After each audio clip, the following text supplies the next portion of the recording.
Deferred business item 13B, resolution in support of H.R. 15 regarding border security, Economic Opportunity and Immigration Modernization Act. This item was deferred from April 16, 2014 meeting. A staff memorandum has been received, transmitting emails received in support from Wilma Goodlow, Virginia Tunks, Cheryl Tierce, and Kathy Romley, and in opposition to Dominique Gonzalez and Gilbert Gia. Also attached are phone logs with 8 in support and 17 in opposition. Ms. Gennaro, please. Thank you, Mayor, members of the council. I'll make my comments brief. As your admin points out, Councilmember Rivera had requested that the City Attorney's Office draft a resolution in support of the House of Representative legislation H.R. 15, known as the Border Security, Economic Opportunity, and Immigration Modernization Act, and place that before you for your consideration. And so that is what we have done. It is attached to your admin report, and I'm here for any questions that you may have. Good evening. Please identify yourself and proceed. My name is Carol Lutker, and I just would like to address the issue on the immigration reform. And I'd like to start by saying that everything that happens to do with the government on their decisions on the border or whatever it is, all falls on the taxpayer's back. That's us. And I just wanted to say that I don't think it's fair for the government to expect hardworking Americans to support the influx of the illegal aliens. Anyway, if you listen to the people of the city, I think that our state suffers from a huge tax problem already, and if we keep bringing in illegal aliens, it's going to cost more because of Medicaid, food stamps, all kinds of health care, puts more pressure on the school systems and on the criminal justice system. I'm not prejudiced against any other country or anybody. It's just that I love our country, and I'm real sick of it being demoralized by the selfish lawlessness that's taken place from Washington all the way down.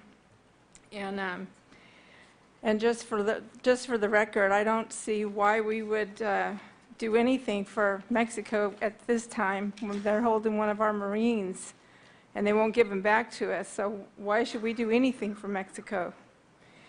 And it's not really just Mexico that I'm talking about as far as illegal aliens, but in general, that's where we get the most of them, from their border, from whatever country they're from.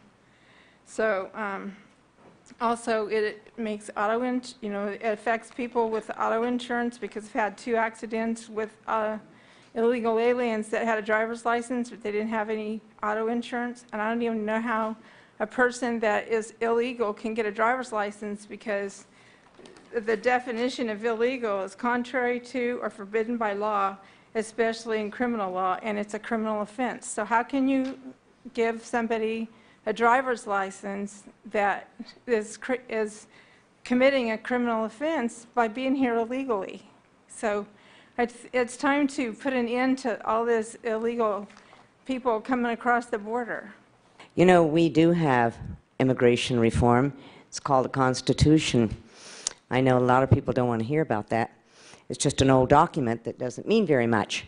However, lawlessness without any sort of retribution for breaking the law or any consequences for breaking the law results in a country falling apart.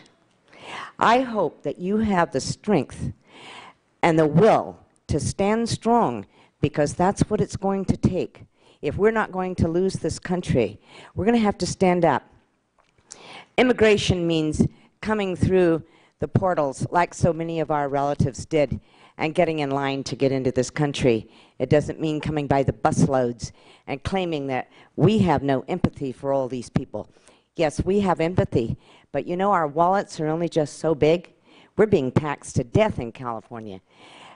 Under Obamacare, legal immigration, they do not have to, illegal immigrants do not have to sign up for Obamacare. So guess who's going to be paying the bill? And I know that for a fact. I was in the health insurance industry for over 30 years. We have a constitution.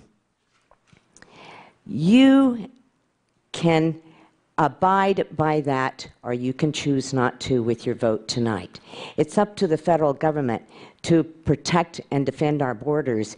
It's not up to politicians trying to gain one-upsmanship and put you in a seat by intimidation so that you'll be afraid to vote for anything else other than what they want you to vote for. It's up to the silent voters are at home. They're not here wearing T-shirts tonight. They're the ones that'll come out and support your campaigns. They're the ones that will pay to get you elected. Those are the ones who count, not the ones who come out and raise hell. Thank you very much, and I hope that you will vote in opposition to this.